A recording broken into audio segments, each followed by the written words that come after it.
Welcome back. So in this unit we're looking at historical and philosophical perspectives on science and Christianity. And so today we're going to delve into some history and particularly look at the Bible and the origins of modern science.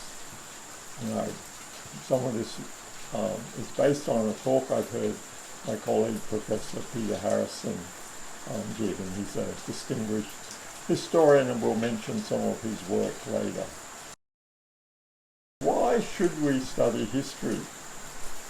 Well, several reasons are the following.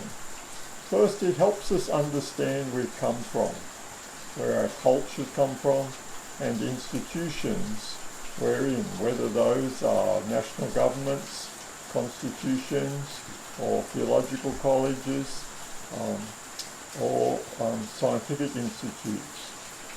And we also may learn from successes and from the past, and also from mistakes from the past. But there is some caution in order, because history is descriptive. It's not prescriptive. Just because people did things a certain way in the past, just because there were times when there was conflict between science and Christianity, that doesn't mean that that's the way it should be.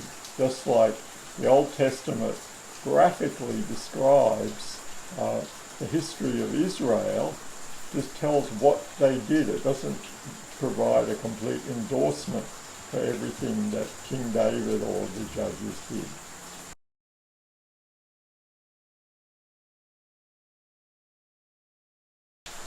We have a historical observation that modern science began in the 17th century Europe, and particularly in England. And so a natural question is, why did it begin then, and why there? And why did science then consolidate and expand and not peter out? Why in England, not in India, or not in China? And why not in the Islamic world? And why didn't science begin earlier in Europe? And did the Protestant Reformation play a role? And particularly, did the Bible hurt or help the rise of science? So, in the previous lecture, we talked about one model for the relationship between science and religion, and that is one of conflict. And particularly, this has occurred historically. And I want to just give you two examples that are quite important from recent history. And so, Thomas Huxley was a strong opponent of Christianity in England, and a great proponent of Darwin's theory of evolution. But this is what Huxley said. He said the extinguished theologians lie about the cradle of every science as the cradled snakes beside that of Hercules. And history records that whenever science and orthodoxy, that is Orthodox Christian belief, have been fairly opposed, the latter has been forced to retire from the lists. That's like the boxing ring, bleeding and crushed, if not annihilated, scotched, if not slain. So science and Christianity are in battle with one another, and Christianity always loses.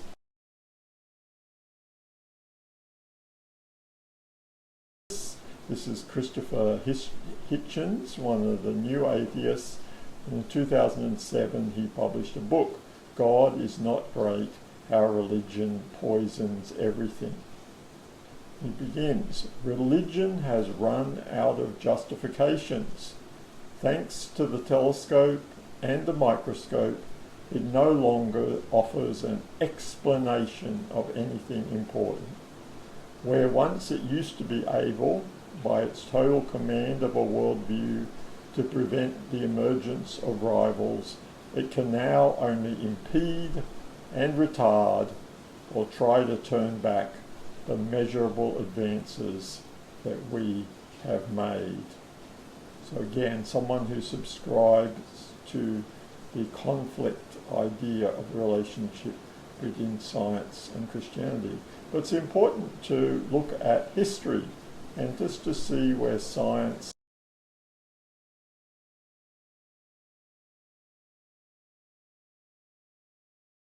at the University of Queensland, who was previously a professor at Oxford University, Peter Harrison, and in particular the book The Bible, Protestantism and the Rise of Modern Science, and then also the Fall of Man and the Foundations of Science.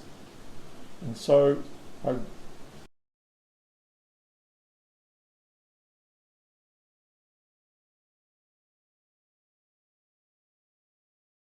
of modern science in 17th century Europe. First, the Bible gave motivation for doing science, and Christians gave social and cultural support for science. They weren't impeding it. And belief in an ordered creation led to the necessary assumption of scientific laws of nature. And then finally, belief in the fall of humanity led to new methods of scientific investigation, particularly to experiment and instruments.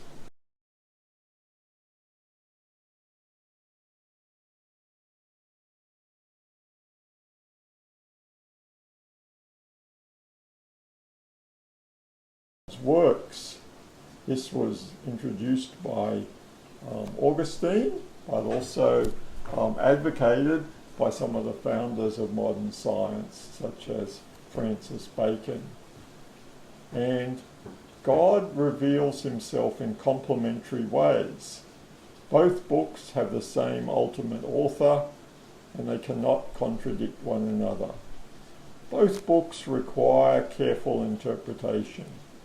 And then there's the idea, though, that biblical passages have layered meanings, such as the literal, the allegorical, the spiritual, and the moral.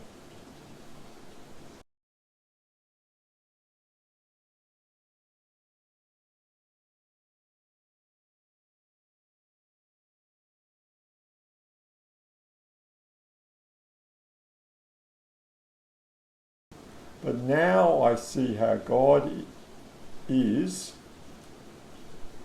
by my endeavours, also glorified in astronomy. For the heavens declare the glory of God.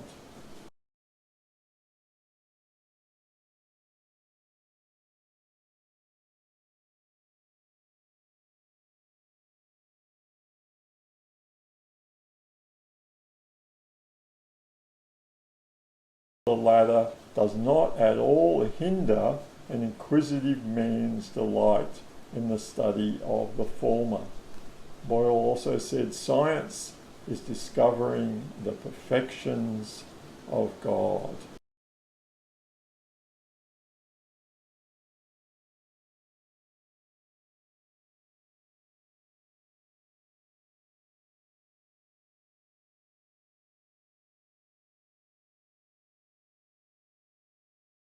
Stephen Kroger from the University of Sydney. The book is The Emergence of a Scientific Culture, and he's not a Christian, but this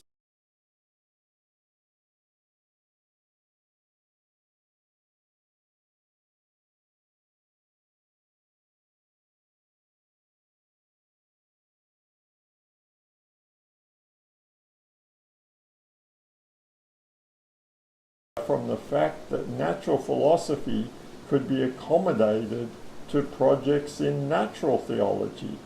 Far from breaking free of religion in the early modern era, science's consolidation depended crucially on religion being in the driving seat.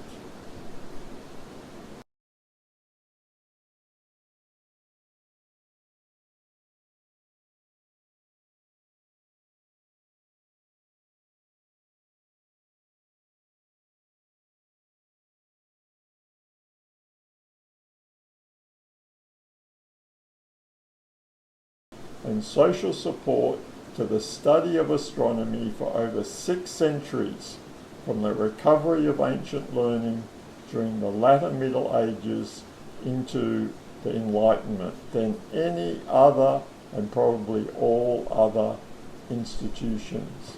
So it's a myth, this idea that the Catholic Church was trying to impede the advance of science. That doesn't mean that there weren't instances, such as involving Galileo, where they were presenting a problem, but overall they were driving the development of science, and particularly the study of astronomy.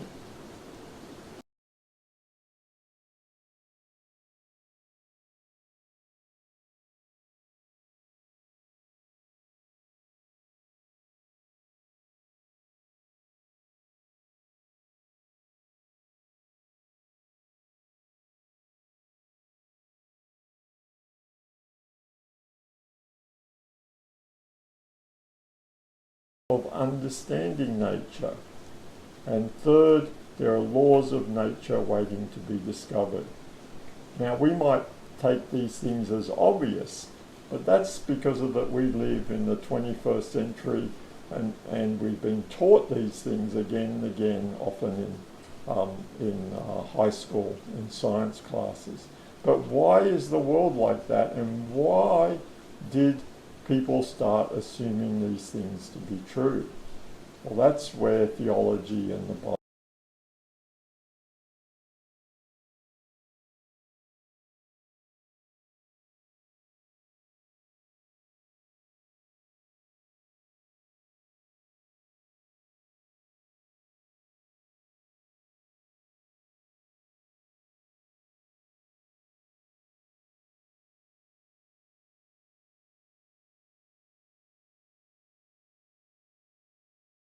rational. God had created a rational creation, and that mathematics could describe it. And he discovered laws of motion for the planets in the solar system. So we turn to the theological origin of the concept of scientific laws of nature. French philosopher René Descartes said the following: God established these laws in nature in the same way as a king establishes laws in his kingdom. What is more, God put them in our souls as a king would inscribe his laws on the hearts of all his subjects if he were able to. And so we consider some examples of these laws.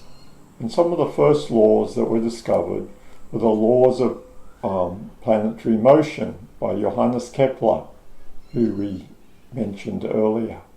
Now, you don't need to understand the mathematics or what these laws are, but the point is that they were very specific, and that the first law was that planets move in elliptical orbits with the sun at one foci of the ellipse. So this is an example of an ellipse.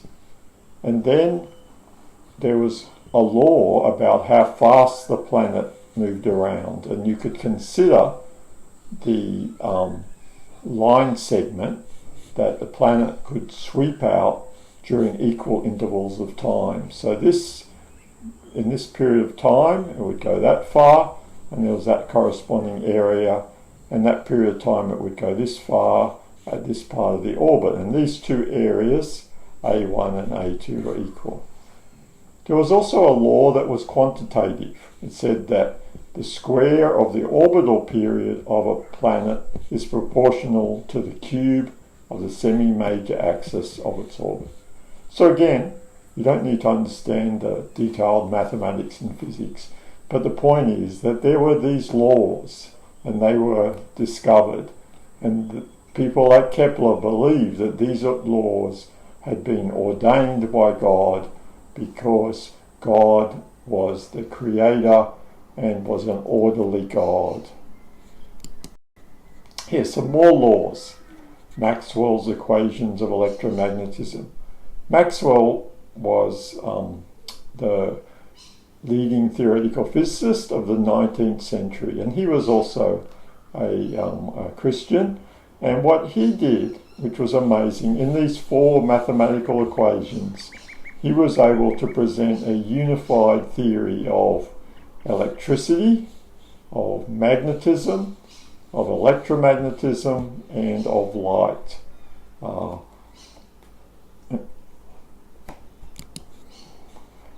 So I want to look now at the idea that the Protestant Reformation had a significant influence on the development of science. Now, with the Reformation, Martin Luther and John Calvin, they emphasized original sin and the complete corruption of human nature, both moral and intellectual. Now, the Reformers claimed that the Catholic Church had embraced too much Greek philosophy, from Aristotle to Aquinas, and was overly confident about the reliability of human reason. Luther and Calvin considered that before the fall, Adam was the perfect man and was a perfect scientist with complete knowledge about the universe. Now, the Reformation also changed how people read God's two books. In particular, there was a shift from the allegorical to the literal, both in reading the Bible and reading the book of nature. Peter Harrison has also carefully studied how the concept of the fall led to the experimental method. So the Reformation led to this shift away from the teachings of the ancient Greek philosopher Aristotle. And the Bible taught that the fall had corrupted human reason and senses. And so as a result, instruments were needed to compensate for people's limited vision, so whether it was telescopes or microscopes. And because people were prone to make errors, it was necessary to have independent observations, so one scientist could check their measurements and observations against another. So this was necessary to correct for the fall. Now, we'll just say something about the science of Aristotle. It's important to understand that to see how revolutionary the new ideas were. Now, the science of Aristotle was the dominant view in universities and in the Catholic Church until Galileo, Copernicus, and Kepler came along. The emphasis was on thought and reason. And Aristotle said you should just make common sense observations. There was no need for precise measurements. And so these are some of the kind of common sense observations one might make. A ball falls faster than a feather. Moving bodies slow down and stop if left to themselves. Motion on the earth and motion in the heavens is different, because we see the motion in the heavens seem to just go on, and bodies never slow down. The next common sense observation is the earth is not in motion, and that's our everyday experience. But the question is, if we do careful experiments, do they confirm these views? And this is beautifully illustrated in the following video taken in a series by Brian Cox in the BBC. So I hope you'll enjoy it. It looks at this question of whether a ball does fall faster than a feather.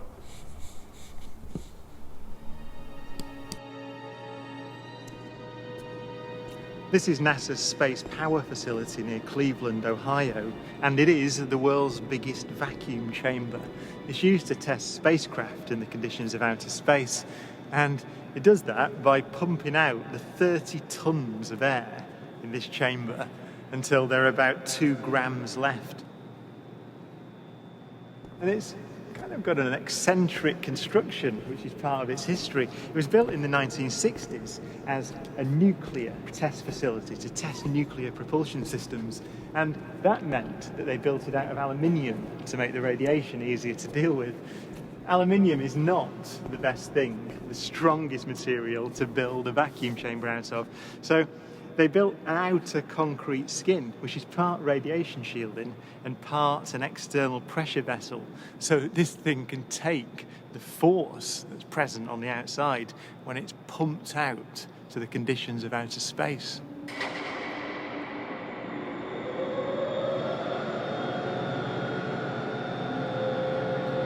Galileo's experiment was simple. He took a heavy object and a light one and dropped them at the same time to see which fell fastest.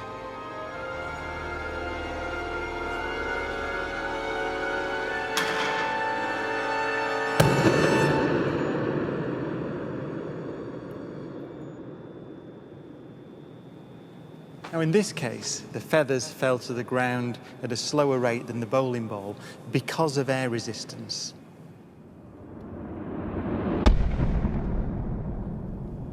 So, in order to see the true nature of gravity, we have to remove the air.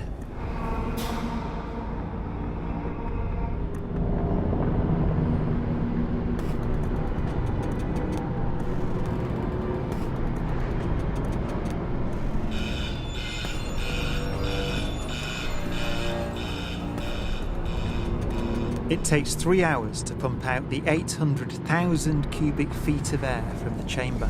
Okay, we dropped 2 Militor in the last 30 minutes. But once it's complete, there's a near perfect vacuum inside. 6104 manual, 10% open. Station 1, go for drop. PCB 30-1, pressure set point at 240 psi. We are go for drop. 10, 9, 8, 7, 6, 5, 4. Cameras on. 2, 1. Release.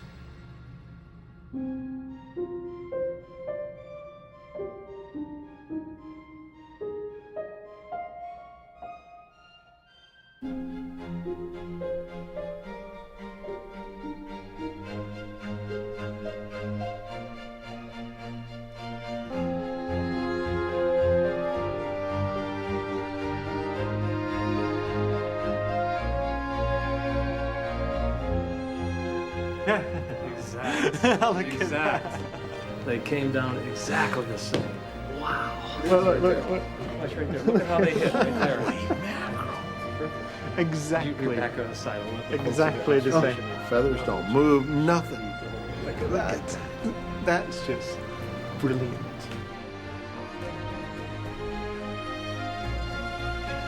Isaac Newton would say that the ball and the feather fall because there's a force pulling them down, gravity. But Einstein imagined the scene very differently.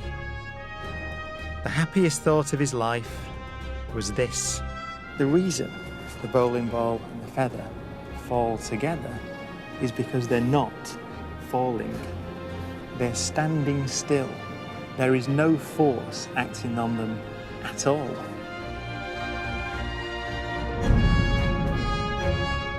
He reasoned that if you couldn't see the background, there'd be no way of knowing that the ball and the feathers were being accelerated towards the Earth. So he concluded they weren't.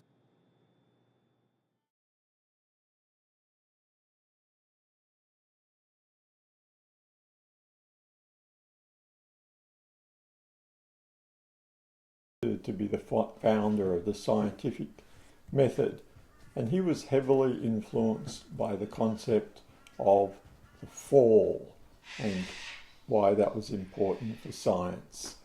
He said, "For man by the fall fell at the same time from his state of innocence and from his dominion over creation. Both of these losses, however, in this life can be in some part repaired, the former by religion and faith, and the latter by arts and sciences. And so he's saying that through faith in Christ, people can receive moral redemption and change how they act, but importantly for science, that the dominion that was lost by the fall can be restored. So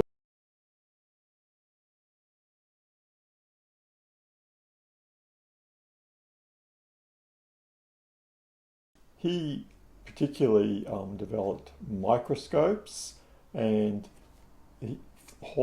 what Hooke said was about the fall was every man is very subject to slip into all sorts of errors, both in reasoning and in observation.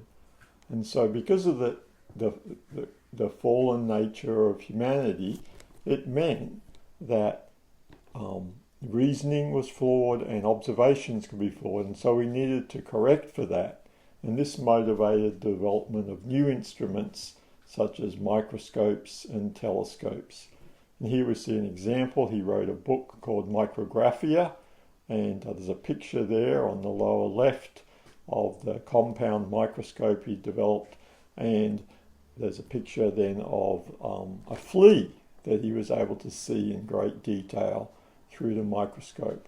So this was really development of new instruments was motivated by the concept of the fall.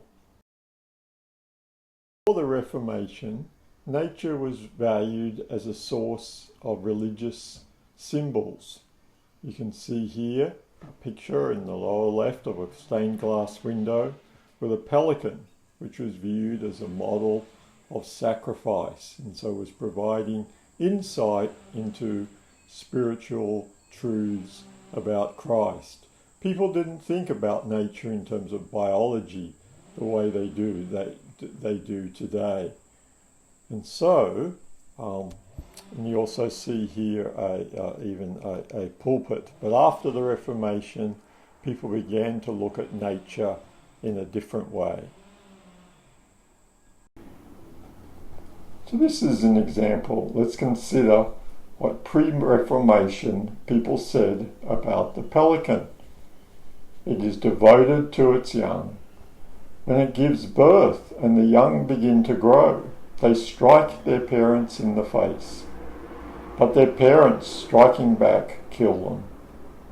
On the third day, however, the mother bird, with a blow to her flank, opens up her side and lies on her young and lets her blood pour over the bodies of the dead, and so raises them from the dead.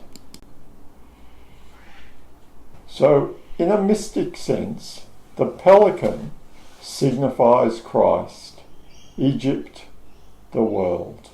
The pelican lives in solitude, as Christ alone condescended to be born of a virgin without intercourse with a man.